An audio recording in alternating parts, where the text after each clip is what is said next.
C-Train here, checking in from the station. Hey, if you're a subscriber, thank you so much for subscribing to C-Train Station. And heck, if you're new, welcome in. What's up? Hopefully you're a Dubs fan or basketball fan or fan of sports, because we're about to talk some Golden State Warriors news. Dub Nation, how you feeling? It's the day after Lauri Markkanen. Hey, let's get through just some quick news of the day. Some news and thoughts, and it's going to be all good. It's going to be okay. So, the Dubs, this is in recent news, the Warriors believe that Brandin Podziemski is the point guard of the future. Yes, they've come out and said they believe that Brandin Podziemski is the point guard of the future. I love this.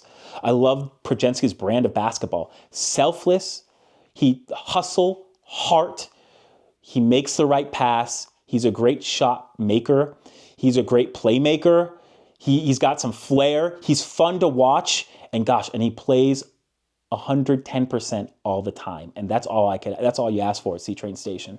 Okay? So I love it. I'm excited for Brandin Podziemski and the future with Brandin Podziemski. But hey, real quick, that makes the Lauri Markkanen trade hurt even so much more. It makes the lack of a trade even worse for the Warriors. So if you look at my history in YouTube and whatnot, I took a year and a half break or something like that. I'm not going to do that again. C-Train's here to stay. But I came back into the YouTube game, I'm not even kidding, with my first video, and the video coming back, you go look back, it was the blockbuster trade to save the Warriors. That was 7.5 months ago, and it was Lauri Markkanen. So long story short, I believe that Lauri Markkanen and Brandin Podziemski could have essentially gotten the Warriors consistently in the playoffs, or in just those two, because I believe that they would be that good together and they're that dynamic of a tandem. So I think it's one of the biggest losses. It's the biggest lose out that the Warriors have lost out on players that I have almost ever seen. So Pascal Siakam, even Braun, OG, I believe that the Brandin Podziemski and Lauri Markkanen fit would be offensively the best combination fit in the league. I believe that for one reason: the pick and roll. The Brandin Podziemski is stellar at the pick and roll. To have a 7-footer who shoots 40% from three as a pick and roll, pick and pop partner, I believe that combination would have been sickening. Think of how De'Aaron Fox and Sabonis are pick and roll that put pressure on the rim. Podziemski and Markkanen could have been like that, and also, though, would have been more formidable on the perimeter. The Warriors really lost out, and it's devastating. It's devastating to know that reportedly they only offered Moses Moody and picks. It shows that the Warriors don't understand the flow, how they play. It seems like the Warriors front office, there's a disconnect within how the Warriors play under Steve Kerr and with Steph Curry. So that out of the way, let's see here. Just huge whiff. I would have seen the Warriors would have been perennial playoff contenders easily with just Podziemski and Markkanen for the next 10 years, 10 seasons. And it happens though. Sometimes you get the bear, sometimes the bear gets you. Anyways, in other news, Steph and Draymond are excited with the Warriors' moves this summer and are good to go with the roster. They're excited heading into next season. They gave this roster the okay, the reports say. So perfect. You know what? That means that then I'll expect the requisite attitude. I'll expect the 150% for the culture Warriors attitude. Good attitude. So what that means is no sulking.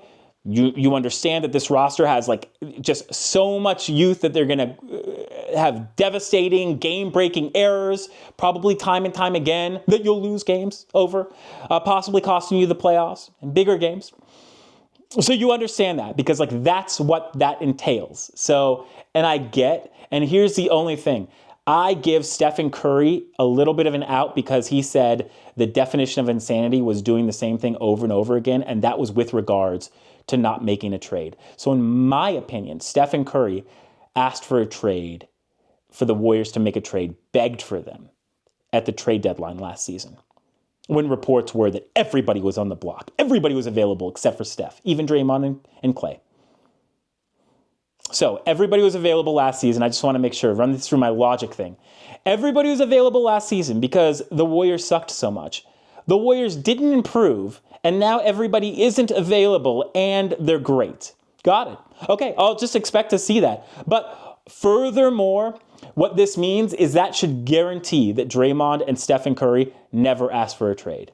Because this is essentially the groundwork for the rest of their career. This season, right now, this roster, like Melton, Moody, those guys are the core group that's it for Steph and Dre. Like, this is the core group that you're going to ride it out with.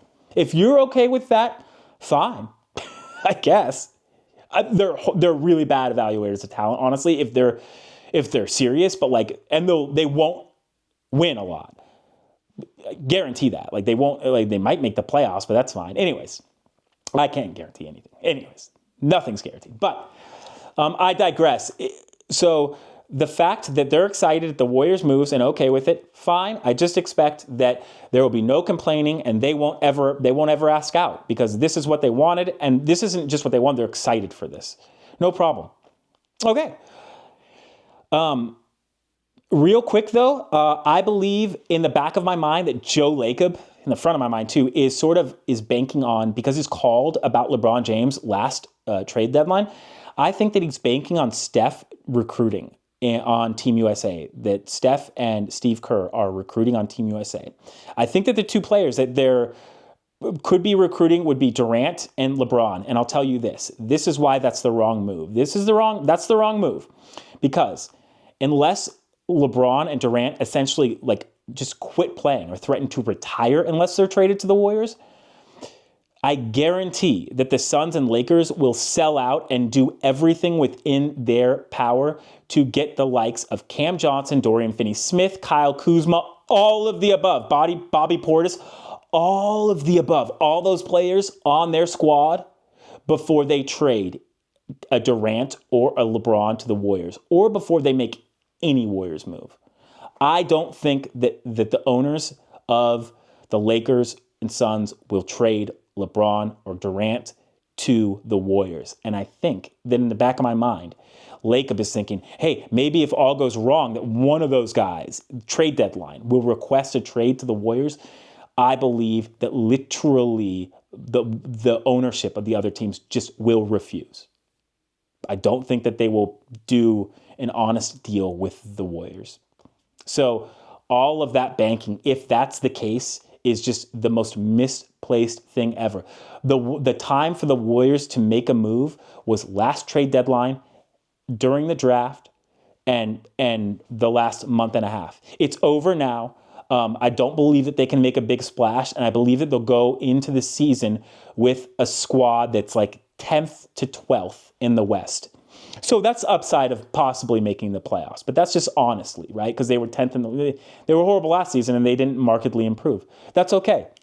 So, but yeah, that's it. This is almost good news, though, Dubs fans. The Warriors see their point guard, talisman of the future, in Brandin Podziemski, and also this squad is Draymond and Steph approved. So we'll see a great attitude for them going into this next season. And I hope to see, and just realistically, Dubs fans, definitely lower your standards, or you're going to be apologizing to family members after watching Warriors games, like how I had to do multiple times last season. Lower your standards, but hey, keep the hope up. Always believe.